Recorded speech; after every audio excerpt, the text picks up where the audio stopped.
चंद्रयान-3 ने इसरो को भेजा एक ऐसा मैसेज जिसे देखकर सुन रह गए उसे देखने वाले। उस मैसेज में लिखा है, I am feeling the gravity.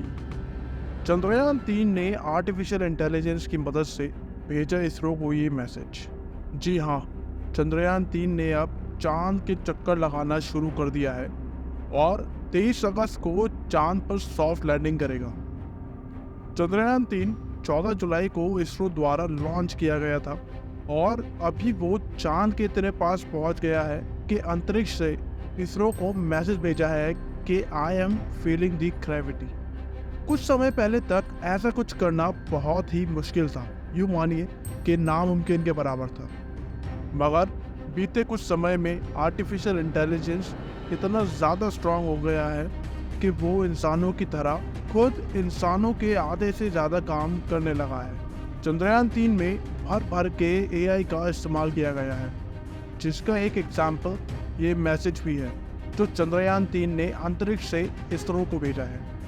Artificial intelligence का जहाँ छोटे छोटे फीचर्स में यूज़ किया जा रहा है, जैसे रोज़मर्रा में यूज़ होने वाली mobile applications, for example Instagram, Facebook, Twitter, in app से लेकर कॉर्पोरेट जॉब्स और अब तो स्पेस मिशंस जैसे बड़े लेवल पर भी AI का यूज़ किया जाने लगा है। और अब तो इसरो ही नहीं, पूरी दुनिया में स्पेस एजेंसीज ने AI का यूज़ करना चालू कर दिया है। AI को स्पेस मिशंस में यूज़ करने के भी बहुत ही फ़ायदे हैं। जैसे आज के टाइम में स्पेस एजेंसीज चांद पर अपना बेस बनाना चाह रही हैं और यूनिवर्स में पृथ्वी जैसे अलग अलग ग्रहों को ढूंढा जा सके। और जैसे कि अगले कुछ लूनर मिशंस में चांद पर माइनिंग स्टार्ट कर दी जाएगी, जिसमें बड़ी बड़ी ड्रिल मशीन्स यूज़ में ली जाएंगी।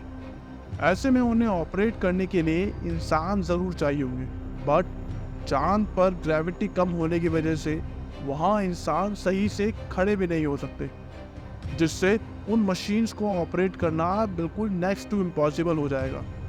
ऐसे में वहाँ रोबोट्स का इस्तेमाल किया जा सकेगा, जो कि AI की मदद से तैयार किए गए होंगे। AI के थ्रू उन रोबोट्स को ये ट्रेन किया जा सकेगा कि अलग अलग सिचुएशंस के अकॉर्डिंग कैसे उन्हें रिएक्ट करना है।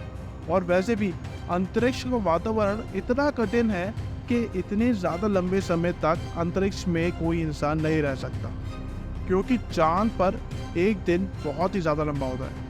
वहाँ पर 14 दिनों तक दिन रहता है और 14 दिनों की रात होती है। तो पृथ्वी के हिसाब से यहाँ अगर 28 दिन पूरे होते हैं तो चांद पर एक दिन पूरा होता है। और जिन 14 दिनों तक वहाँ उजाला होता है, उस समय चांद का तापमान 100 डिग्री सेल्सियस से भी ज़्यादा गर्म होता है। और वहीं दूसरी ओर चांद पर हुई रात में ये तापमान -200 डिग्री सेल्सियस से भी कम हो जाता है। ऐसे में इंसानों का लंबे समय तक चांद पर रहना अभी की सिचुएशन के अकॉर्डिंग तो बहुत ज़्यादा मुश्किल है। और ये तो रही बात इंसानों के मुश्किलात की जो वो चांद पर फेस करेगा, पर चांद पर पहुंचने से पहले उसको जी फोर्स का भी सामना करना पड़ता है। जी फोर्स यानी ग्रेविटेशनल फोर्स। जब रॉकेट हजारों किलोमीटर की तेजी से अंतरिक्ष की ओर जाता है तो उसे ग्रेविटेशनल फोर्स का सामना करना पड़ता है। और जी फोर्स को हैंडल करने के लिए एस्ट्रोनॉट्स को बाकायदा ट्रेन किया जाता है। महीनों की ट्रेनिंग के बाद एस्ट्रोनॉट्स इस जी फोर्स को फेस करने के लिए तैयार हो पाते हैं। और जी फोर्स सिर्फ रॉकेट्स में बैठे एस्ट्रोनॉट्स को ही नहीं, फाइटर जेट्स में बैठे पायलट्स को भी फेस करनी पड़ती है, क्योंकि फाइटर जेट्स की स्पीड भी बहुत ज़्यादा तेज होती है। ऐसा बिल्कुल भी नहीं होता कि कोई आम पायलट बोले मैं बैठकर उड़ा सकता हूँ फाइटर जेट को। अगर ऐसा किया तो जी फोर्स के दबाव की वजह से उसको चक्कर आ जाएंगे और वो दबाव इतना ज़्यादा होगा कि उसकी नसें तक फट सकती हैं।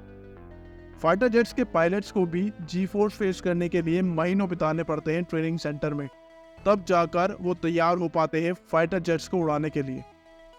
तो ऐसे में अगर एस्ट्रोनॉट्स के रूप में रोबोट्स को भेज दिया जाए और उन्हें चांद पर भेजकर लूनर सरफेस की रिसर्च करी जाए तो इंसानों की जान का खतरा खत्म हो सकेगा और रोबोट्स लूनर सरफेस पर लंबे समय तक भी रह पाएंगे।